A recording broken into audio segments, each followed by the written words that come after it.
باقی حضرت زیادہ تر جو ہے نا وہ ہمیں واقعات ملتے ہیں حضرت ابوبکر رضی اللہ تعالیٰ عنہ کی سخاوت کے بارے میں کہ کچھ بھی نہ ہوتے ہوئے بھی نا مطلب ان کا ایسا جو تھا نا وہ جگرا تھا نا کہ وہ بلکہ وہ اور حضرت عمر رضی اللہ تعالیٰ عنہ یہ تو دونوں بلکہ مقابلہ بھی یہ قسم کا کیا کرتے تھے، سبقت لے جانے کی کوشش کیا کرتے تھے، لیکن مشہور زیادہ جو ہے نا وہ سخاوت میں وہ حضرت عثمان رضی اللہ تعالیٰ تو یہ اس کی کیا وجہ ہے؟ ان کا کوئی سخاوت کا کوئی ایسا واقعہ یا کچھ مطلب کچھ آپ کے ذہن میں اگر کوئی ہے تو اس کے بارے میں تو ذرا بتائیں۔ جی، اللہ تبارک و تعالیٰ نے تمام اصحاب میں سخاوت تو بھر کر رکھی وہ تو بہت زیادہ جی،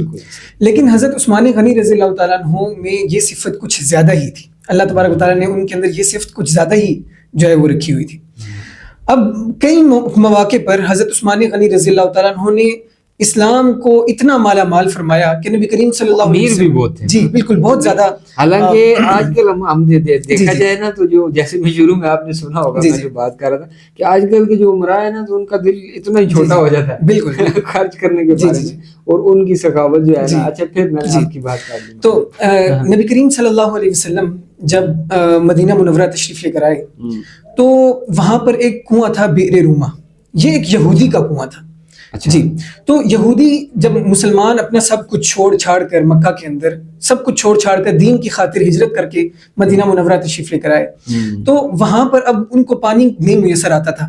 اور ایک کنواں تھا بئر روما، تو وہاں سے پانی جب یہ صحابہ لینے جاتے تھے تو وہ یہودی ان کو بہت مہنگے داموں میں کنواں دیا کرتا تھا اور صحابہ بہت ہی پریشان تھے۔ ایک دن نبی کریم صلی اللہ علیہ وسلم نے ارشاد فرمایا کہ ہے کوئی مسلمان کہ جو اس کنویں کو وقف کر دے مسلمانوں کے لیے تو اللہ اس سے راضی ہوگا، اللہ اس کو جنت میں جگہ عطا فرمائیں گے۔ حضرت عثمان غنی رضی اللہ تعالیٰ عنہ اس یہودی کے پاس گئے اور اس سے کہا کہ یہ کنواں جو ہے نا مجھے بیچ دو۔ اب اس نے اس وقت اس نے کہا کہ 12,000 درہم اس نے لیے حضرت عثمان غنی رضی اللہ تعالیٰ عنہ سے اور آدھا کنواں جو ہے نا حضرت عثمان غنی رضی اللہ تعالیٰ عنہ کو بیچا اس نے۔ تو پھر کیا ہوا کہ حضرت عثمان غنی رضی اللہ تعالیٰ عنہ نے وہ کنواں لے کر تمام لوگوں کے لیے وقف کر دیا، صرف مسلمانوں کے لیے نہیں، سب کے لیے، سب کے جی، یعنی اب اس میں چاہے وہ مسلم ہے جی جی غیر مسلم ہے وہ اس سے مستفید ہوتا ہے بے بالکل۔ اچھا اب اس میں تھا یہ کہ ایک دن کی باری جو تھی وہ حضرت عثمان غنی رضی اللہ تعالیٰ عنہ کی تھی اور ایک دن کی باری اس یہودی کی تھی۔ جب حضرت عثمان غنی رضی اللہ تعالیٰ عنہ کا نمبر آتا تو تمام مسلمان غیر مسلم تمام آ کر پانی لے کر چلے جاتے، اور جب اس یہودی کا نمبر آتا تو کوئی بھی پانی نہیں، جی جی جی جی تو کوئی بھی نہ آتا۔ تو اب اس کو بہت غصہ آیا حضرت عثمان غنی رضی اللہ عنہ کے پاس اور اس نے کہا کہ تم ایسا کرو کہ لوگوں پر پابندی لگاؤ، وہ تو مجھ سے خریدتے نہیں اب پانی، تم ان سے پانی لینے پر پابندی لگاؤ۔ حضرت عثمان غنی رضی اللہ عنہ نے فرمایا کہ تم ایسا کرو کہ جو بقیہ کنواں ہے نا وہ بھی تم مجھے بیچ دو، اور پھر 8,000 مزید دراہم دے کر پورا کنواں ہی تمام جو ہے نا لوگوں کے لیے وقف کر۔ اس یہودی نے سوچا ہوگا نا کہ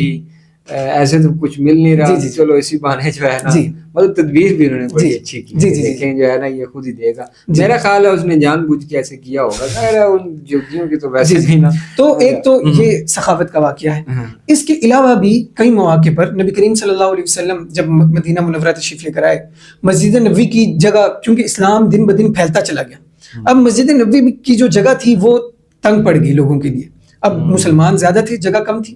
تو نبی کریم صلی اللہ علیہ وسلم نے فرمایا کہ ہے کوئی جو اس مسجد نبوی کے لیے جگہ خرید دے تو میں اسے جنت کی بشارت سناتا ہوں، میں اس کو جنت میں گھر کی بشارت سناتا ہوں۔ تو حضرت عثمان غنی رضی اللہ تعالیٰ عنہ نے وہ جو ہے نا وہ جگہ خرید کر مسجد نبوی کے لیے وقف کر دی، اور اب رہتی دنیا تک مسلمان اس مسجد نبوی کے جو ٹکڑا جو حضرت عثمان غنی رضی اللہ تعالیٰ عنہ نے وقف کیا تھا اس میں نمازیں پڑھتی رہے گی اور حضرت عثمان غنی رضی اللہ تعالیٰ عنہ کو اس کا ثواب ملتا ہی چلا جائے گا جی جی۔ اور صرف اتنا ہی نہیں، غزوہ تبوک کے موقع پر یہ وہ موقع تھا کہ جو رومن امپائر تھی وہ بہت زیادہ جو ہے نا طاقت میں تھی، قوت میں تھی۔ جب انہوں نے دیکھا کہ اسلام دن بدن پھیل رہا ہے تو انہوں نے کیا کیا کہ مسلمانوں کے اوپر دھاوا بولنے کا ایک ارادہ کر لیا، اور ان کی فوج جو تھی وہ تقریباً 2 لاکھ تھی، اور وہ 2 لاکھ کی فوج تمام جدید اسلحے سے لیس تھی، جتنا اس وقت کا جدید اسلحہ تھا وہ اس سے لیس تھی، اور بہت زیادہ جو ہے نا ان کے پاس طاقت تھی، بہت ساری چیزیں اس وقت کی سمجھیں کہ بہت بڑی طاقت تھی۔ تو نبی کریم صلی اللہ علیہ وسلم نے اس وقت اعلان فرمایا کہ جہاد کے لیے جو ہے نا چندہ کرو، چندے کا اعلان فرمایا، اور فرمایا کہ جہاد کی مدد کرو اور مجاہدین کی مدد کرو، اللہ کی راہ میں خرچ کرو۔ اس وقت تمام صحابہ نے اپنی جتنی استطاعت تھی بڑھ چڑھ کر، اور اسی یہ وہی موقع ہے جو آپ فرما رہے تھے ابھی تھوڑی دیر پہلے کہ حضرت ابوبکر صدیق رضی اللہ تعالیٰ عنہ اپنے گھر گئے اور سارا کچھ جو کچھ بھی تھا سارا سامان اٹھا کر نبی کریم صلی اللہ علیہ وسلم کی خدمت میں لے آئے. یا رسول اللہ جو کچھ گھر میں تھا. اچھا نبی کریم صلی اللہ علیہ وسلم نے پھر سوال کس طرح پوچھا حضرت ابوبکر سے؟ سوال بھی بڑے پیارے انداز میں پوچھا کہ فرمایا نبی صلی اللہ علیہ وسلم نے ابوبکر گھر میں کیا چھوڑا ہے؟ تو فرمایا کہ اللہ اور اللہ کے رسول کو چھوڑ کر آیا ہوں، باقی سب کچھ لے آیا ہوں. اور حضرت عمر رضی اللہ تعالیٰ عنہ اس وقت اپنا سارا سامان جو تھا اس کا آدھا اٹھا کر لے آئے تھے. اور حضرت عمر یہ سوچے تھے کہ ابوبکر جو ہیں ان کے پاس تو اتنا مال نہیں ہے، میرے پاس اس بار مال ہے تو شاید آج میں سبقت لے جاؤں گا. لیکن جب نبی کریم صلی اللہ علیہ وسلم نے یہ سوال پوچھا کہ ابوبکر گھر میں کیا چھوڑا ہے، تو پھر فرمایا کہ گھر میں اللہ اور اللہ کے رسول کے علاوہ کچھ نہیں چھوڑ کے آیا ہوں. تو اس سے معلوم ہوا کہ ابوبکر پہلے ہی ہے. اچھا بہرحال بات ہو رہی تھی حضرت عثمان غنی رضی اللہ عنہ کی. تو حضرت عثمان غنی رضی اللہ عنہ نے فرمایا کہ یہ جو جہادی لشکر ہے اس کا ثلث مال جو ہے، جتنے بھی اخراجات ہوں گے ثلث کا خرچہ میں اٹھاؤں گا، یعنی 3 حصوں میں سے ایک تہائی کا جو ہے نا خرچہ میں اٹھاؤں گا. پھر نبی کریم صلی اللہ علیہ وسلم ممبر پر تشریف فرما ہوئے. آپ صلی اللہ علیہ وسلم نے فرمایا کہ کون ہے جو مجاہدین کی مدد کرے اور جہاد کرنے والوں کی مدد کرے؟ تو حضرت عثمان غنی رضی اللہ عنہ کھڑے ہوئے اور عرض کی یا رسول اللہ 100 اونٹ بما ساز و سامان میں جو ہے وہ جہاد کے لیے وقف کرتا ہوں. پھر نبی کریم صلی اللہ علیہ وسلم دوبارہ کھڑے ہوئے، فرمایا کہ